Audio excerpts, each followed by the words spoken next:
Hi, I'm Kramer with the Commentators Podcast, and this is our first episode of Put Kramer in the Corner. Aww.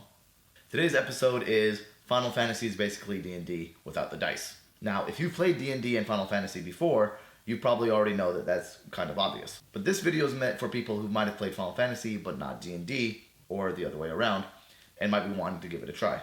Dungeons & Dragons is a tabletop RPG that was first published in 1974 by a bunch of people that wanted to create an interactive experience that stemmed from the fictional fantasy worlds that they read about growing up.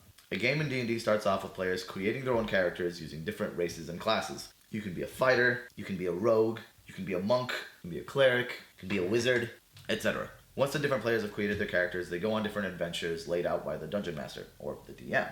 As they progress through the game, they gain experience points, level up, and gain different abilities. In 1987, Squaresoft created Final Fantasy using essentially the same concepts. The first Final Fantasy started off with you having 4 characters, and you get to choose between different classes. You get to choose between a fighter, a monk, a thief, which is basically a rogue, a white mage, which is basically a cleric, and a black mage, which is basically a wizard. You also get a red mage, which is kind of half and half. Once you've created these characters, you go on an adventure where you gain experience points, level up, and gain different abilities. But those aren't the only similarities that Final Fantasy has with D&D. Just about everything in D&D works using dice. When you want to attack somebody, when you want to sneak up on somebody, when you want to cast magic, when you want to bluff somebody, you roll a dice to see how well you do. Each class and race also gets what's called ability modifiers, which are basically bonuses to these rolls. These modifiers are determined by your ability scores, and everybody gets 6. Strength, Constitution, Dexterity, Intelligence, Wisdom, and Charisma.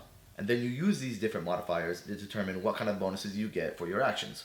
A barbarian might use his strength to determine how much damage he does. A thief might use his dexterity bonus for sneaking, etc., etc. You can also find these ability scores in Final Fantasy under the status menu. The main difference, obviously, is that Final Fantasy doesn't have dice. Instead, the computer randomly generates what the dice might roll, gives you the bonuses from your different scores, and that determines how much damage you do, whether or not you can evade an attack, whether or not your magic works, etc. The main real difference between D&D and Final Fantasy is one's on a console and the other one is in your imagination. So if you like Final Fantasy, I strongly advise that you give D&D a shot, or if you like D&D, try giving Final Fantasy a shot. It's a lot easier to sit down with a console than it is to get a bunch of people together to play D&D sometimes. Let me know what you think in the comments below. My name is Kramer. Make sure to like and subscribe, and make sure to check out the Commentators Podcast at shootingblanks.us.